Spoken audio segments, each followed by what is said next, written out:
What is going down, faithful? We are coming to you live from Indianapolis to go over day one of the NFL Combine. Now, not a whole lot of stuff went down, but we did hear from John Lynch. We got to talk to a bunch of different other general managers, head coaches, and a ton of them. Man, you look across the league, the San Francisco 49ers have their fingerprints all over it. So basically, today we're going to set up tomorrow. So we're going to get to talk to prospects tomorrow. So we're going to talk about that as well. But kind of want to recap what we learned from John Lynch today, just kind of the overall takeaway and how we're going to propel that into day two of the NFL Combine. You guys already know what to do. Drop an SDS in the chat. This is not a haunted hotel, baby. Let's go.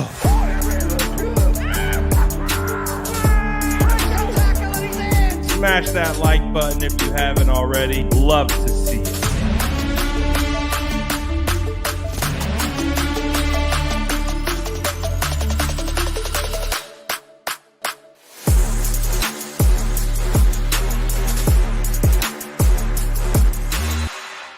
What is going down, SDS? Per usual, we are coming to you streaming on multiple channels: Facebook, YouTube, Twitch, X, Instagram. What's going down? So, biggest takeaway of the Combine so far.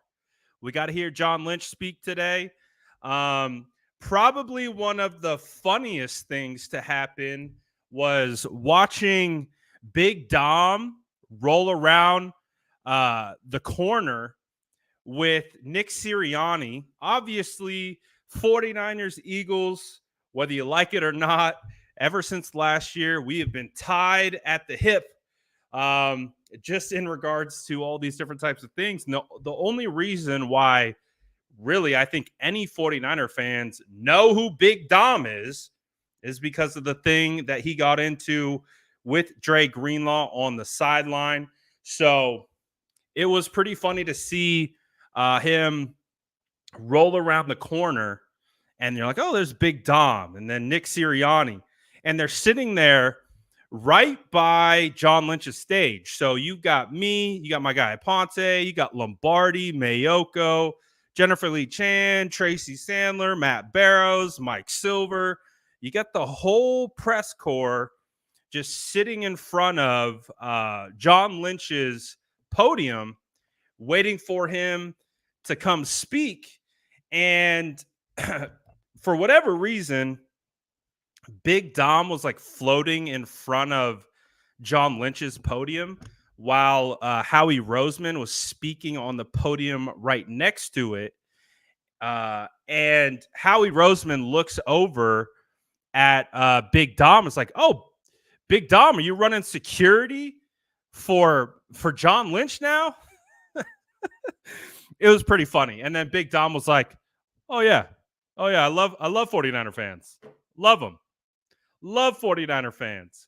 But no, it was a pretty entertaining like back and forth. And then John Lynch comes out to the podium, gives Big Dom a big dap. John Lynch said he's known Big Dom for a while now. So it was pretty funny. I would say that was like the funniest thing that has happened so far at the Combine. Other than that, it's been pretty serious. We've been walking around, getting interviews, talking to head coaches, general manager. Got to see Adam Peters in a new role as the general manager for the Washington Commanders. So that's new. And, you know, just getting to see it's really crazy, man. Like when so today, if you aren't aware, day one of the NFL Combine for media is we're just talking to head coaches and general managers. That's all it is. And man, it's former 49er after former 49er after former 49er. It's crazy. just how much uh, the 49ers have their fingerprints all over the league right now when it comes to head coaches and general managers. Again, you had Rand Carthon, you had Queasy, Adam Peters as general managers, you have Mike McDaniel. Um, there's so many other guys um, that have uh, come from that system, and it's just crazy, man. It's crazy. I asked John Lynch about it. I asked John Lynch what he thought about if he had any pride in the fact that his group consistently produces head coaches and general managers. And I actually loved his response because I felt like it was an honest response. Like, on one hand, there's definitely some pride that comes with that. But I think on the other hand, he's kind of annoyed by it because, like, if you really have to think about it from John Lynch's perspective, constantly having to replace front office staff because they get poached as GMs, right? So far, I think he's had 4 general managers taken from him. Rand Carthon, Adam Peters, Queasy, and Martin Mayhew. And you have to continually elevate or bring in, right? Makes it challenging to build continuity, whether in the front office or whatever. Then you look at the coaching staff. You got Mike McDaniel, D'Amico Ryan's out here running the league. Bobby Slowick goes over to be the OC for the Texans, and he might be looking at a head coaching job in about a year or two. So, man, I liked his answer though. I felt like it was a candid response. Like, yeah, we take pride in it, but it's also kind of annoying because it's challenging. It makes the job harder. But again, I appreciate it. So some of the biggest takeaways from what John Lynch had to say today, really, I think he talked about Brandon Aiyuk. He asked about Brandon Aiyuk, or someone asked about Brandon Aiyuk, and he gave pretty standard response. But I did appreciate at the end that he said that he expects or he wants Brandon Aiyuk to be a part of the San Francisco 49ers for a long time. And so, that is something that you love to hear. But also, we do know, anything can happen in this league. The hope is that Brandon Aiyuk is here to stay, and he'll be a Niner for a long time. So that's the hope. But we'll see, obviously, as this situation continues to evolve and progress. So we'll see where it lands. And to be honest, in the kind of main media portion for these guys speaking at the podium, there aren't a ton of questions being asked like who's going to be the DC, this, that, and the other thing. So this is how it works. Each one of these general managers and head coaches kind of hold court, and it gives any media member the opportunity to walk up and ask a question. So John Lynch will be talking at the podium, and he's getting questions about the Packers. He's getting questions about, hey, we just hired this guy from you. What's your take on him? So you're getting it's not as intimate in regards to purely a 49ers conversation, just like I have the opportunity to go up to every coach and general manager and ask them about, oh, this guy, that guy, this and the other thing that relates to the San Francisco 49ers. So this isn't really the setting to get hard hitting answers for things. And a perfect example of that is, so after they're done with the group speak, they kind of go around the corner and all the main beat reporters go with them. And then that's where the more detailed questions are asked. So from those detailed questions, we found out John Lynch is more than open to having Jonathan Feliciano return. Jonathan Feliciano earned the starting job throughout the playoffs. And as a result of that, obviously he signed a 1-year deal at the beginning of the season. But from the sounds of it, it does appear that the 49ers would welcome a return with Jonathan Feliciano. So that came from either like a Matt Barrows, David Lombardi, whoever one of those beat reporters were who were talking about that, got that stuff. Another one that came out of that was the 49ers are open to keeping Juwan Jennings around. Um, they are open to either hitting him with a like a second round tender, I believe is the designation, and or uh,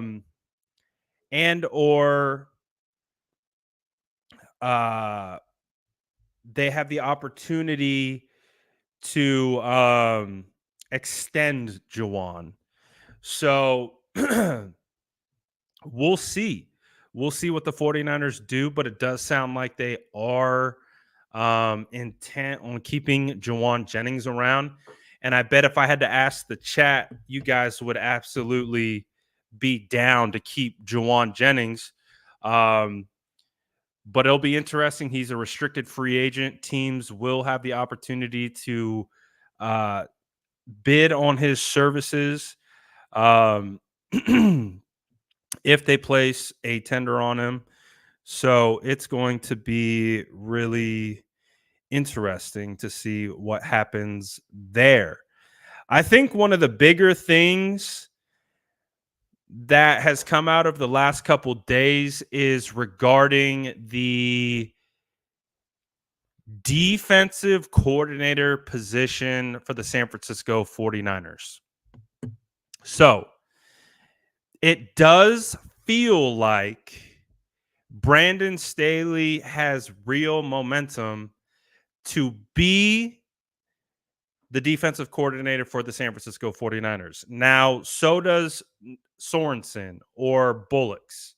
It could be a potential in-house hire, but it also does feel like Brandon Staley, I think, really has the potential upper hand to be the defensive coordinator simply for the fact that he's been a defensive coordinator before and he has head coaching experience. Now, the head coaching experience is the exact reason why, from most fans that I've seen, which is probably 98% of fans, don't want to see Brandon Staley because of what they saw from him, um, as a head coach. So I understand it. The last thing that we saw with the Brandon Staley led team with the Chargers wasn't pretty. And of course, he got fired for it. It just didn't work out. Whatever plan they had in place was a plan that didn't work. So this is the thing, though. It's like the smoke has been surrounding Brandon Staley for a while now. And I think, if you guys follow me on YouTube and you guys watch my YouTube videos, you would know that I've kind of pointed to this already and very early in this process. So we talked about this. Greg Papa went on to the Rich Eisen show. And when he went on to the Rich Eisen show, he was the first person to make the connection between Brandon Staley and Kyle Shanahan. After that interview is when we got the Pro Football Talk report that league circles believe that Brandon Staley could be the 49ers' next DC. Now, I told you this on YouTube. I thought the league circles was literally just Greg Papa talking about how there could be a natural connection and relation for Brandon Staley to potentially be the next defensive coordinator for multiple reasons. He's scheme diverse. He can run the 4-3 wide nine, Seattle cover three look. He can do that. He can do other things as well. And we know he's had success with guys like Sean McVay. So, and I saw again, I didn't hear from directly from John Lynch. This was from the conversations that they had in that closed setting. But it sounded like from some of the reports that we got out of that is that basically John Lynch is saying like don't sleep on Brandon Staley. So the way that I'm looking at it is like this. It kind of feels like the 49ers are kind of softening the idea that Brandon Staley could really be our next defensive coordinator. So I just want you to be prepared. I don't know if that's actually going to happen, but I do believe Brandon Staley does have a legitimate shot at being able to be the 49ers' next defensive coordinator. So I understand.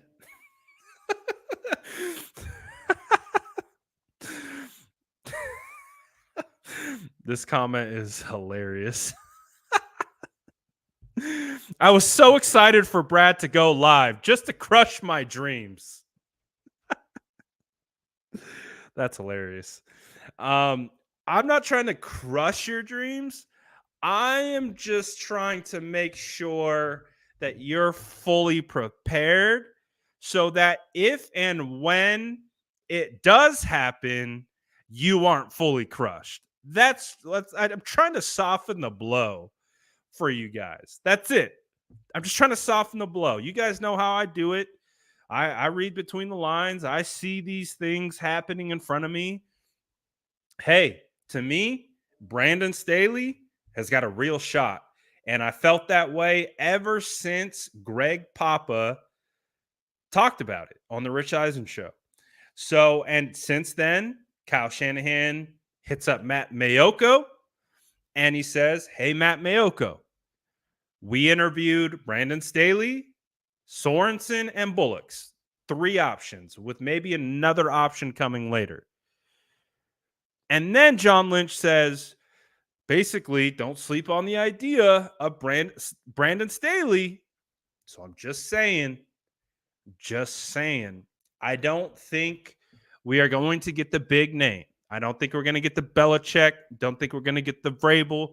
Don't think we're going to get the Pete Carroll. I don't think it's going to happen. So 2 options, in my opinion, right now. Brandon Staley or internal hire. That's really it. And again, the reason why to me, Brandon Staley feels like a little bit better option than an internal hire. And this is not a knock on any of the internal guys because these guys have been doing great work. Bullocks and Sorensen both been secondary guys. They have I think Sorensen has about 4 years with the team. I believe Bullocks has about 7 years with the team. But neither of them have defensive coordinator experience. They just don't have that. And then on top of that, they've never been in that position to hold a head coaching job and honestly fail. Because I talk about this all the time. I try to look at it like this. Like I try not to take L's. I try to learn lessons. Like we're all inherently going to stumble and fall doing something that we are passionate about even something that we are good at. And listen, it doesn't always work out. And there's a lot of circumstances that play into why certain things don't work out. But who knows? What if? What if there's a scenario that does exist where Brandon Staley learned from being a head coach for 3 years, failing the way he failed, and being able to understand that when he potentially comes to the Niners, the weight of the world isn't on his shoulders. That's on Kyle. All he has to do is get the defense up to par, and it's already in place for the most part. So I actually would think it could be a little bit more plug and play. Could be a little bit more plug and play than Steve Wilkes is. I'm just saying. Just saying. That's kind of where I'm rationalizing it from that sense. He's still a young coach in the grand scheme of things. Man, I cannot find this freaking address. He's still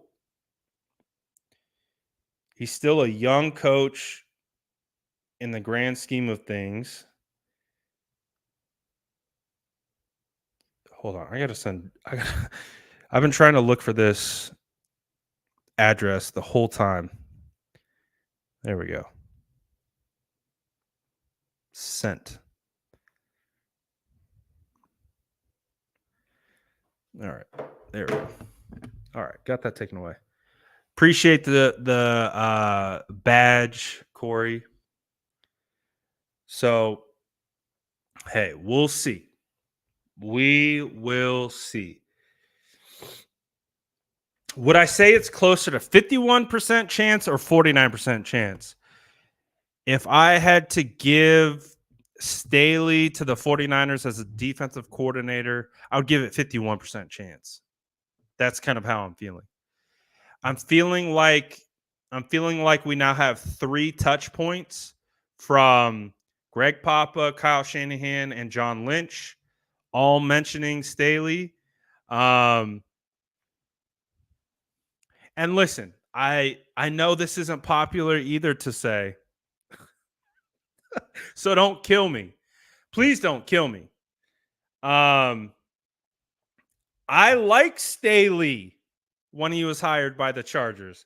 I had high hopes for Staley when he was hired by the Chargers. Now, did he meet the expectations that I was hoping for? No. Was it what I thought it would be? No. But I'm going to keep it. I'm going to be honest with you guys. I like Staley at one point. Now, I don't love him as much as I don't like him as much as I did because he did have a hard time with the Chargers. It fell apart on him. Not ideal. Not ideal, right? But I still think there's something there. So we'll see. Don't hey, oh, ah. Don't throw things at me. Don't throw things at me. Don't throw things at me. But hey, man, I'm also down for second chances too. I'm also down for second chances. So we'll see, man. We will see. And again, and just to reiterate the way I'm trying to rationalize it is that do I like him as much as I like Brian Burns? Not even close. Not even in the same stratosphere. Not even in the same galaxy. Not even close. I don't like him that much. But there was traits that I did like about him. Now, I think there was like a scheduling conflict. I was trying to ask the Panthers general manager about Brian Burns. I was really trying to get that done.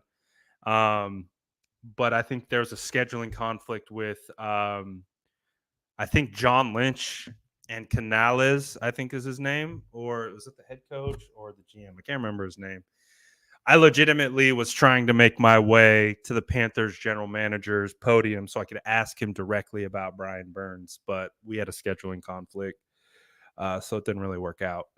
Um, so, biggest takeaways so far, again, nothing crazy.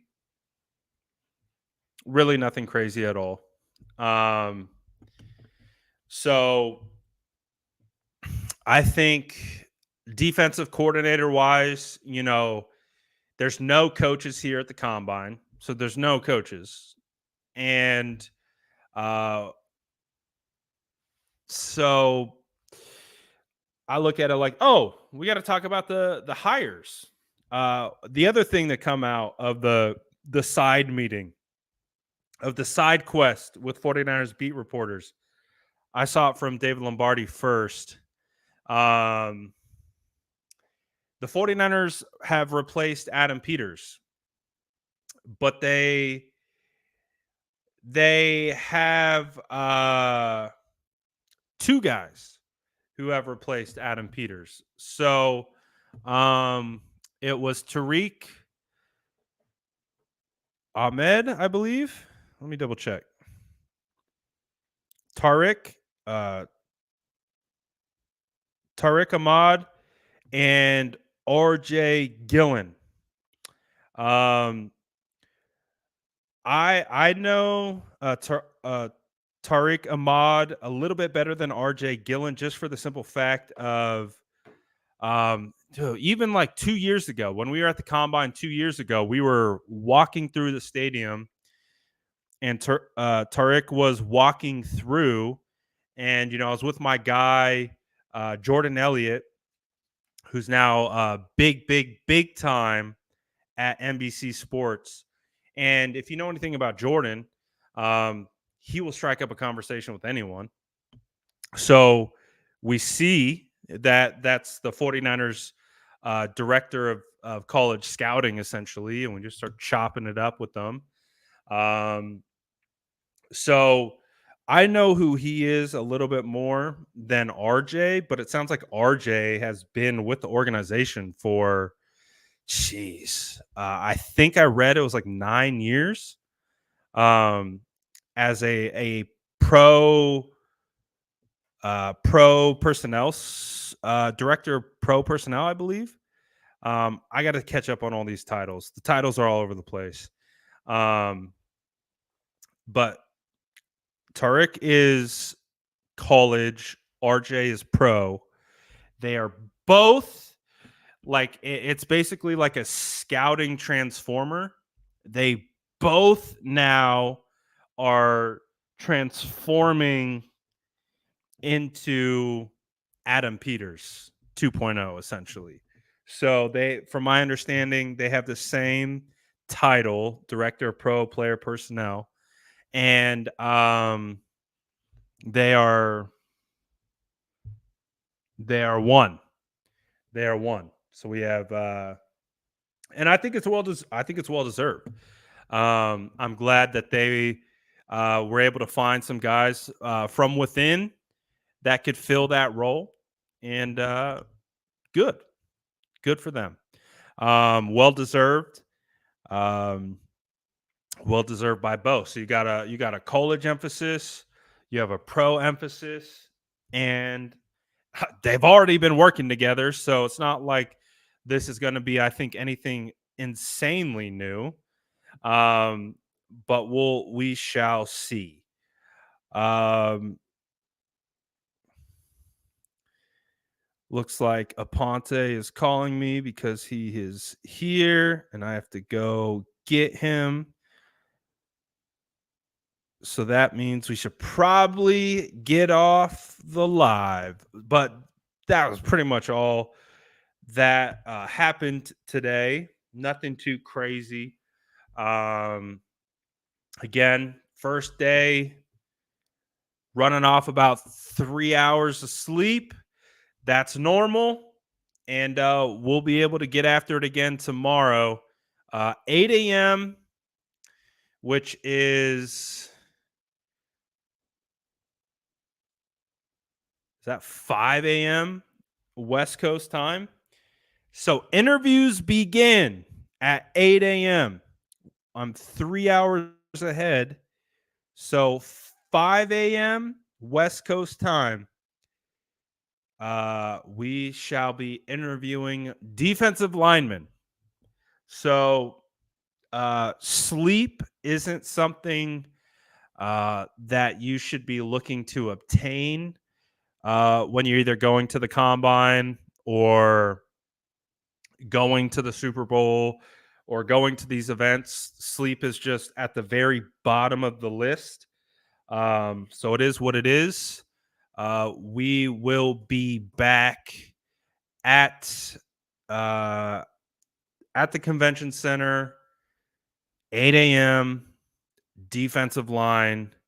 So we're gonna start figuring out who the 49ers are talking to. We'll see what we get.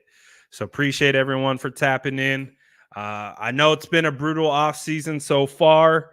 Hopefully we can kind of transition onto the new season, and we can really start to look ahead at the 49ers having 11 draft picks, having a ton of money to spend, and hopefully being able to do some good things with it. So again, appreciate all you guys who stuck around for the off-season content. Again, I know it's been a challenging one, but hey, we gotta pick ourselves back up, and we got to see how we can make this team better. So I'm gonna do my part to try to let you know what's going on, and we're gonna, of course, look at some prospects to see who we think fits. So shout out to all the SDS. Appreciate all you guys.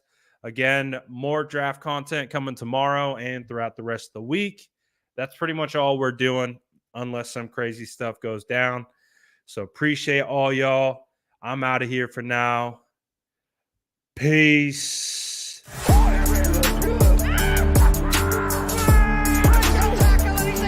Smash that like button if you haven't already. Love to see it.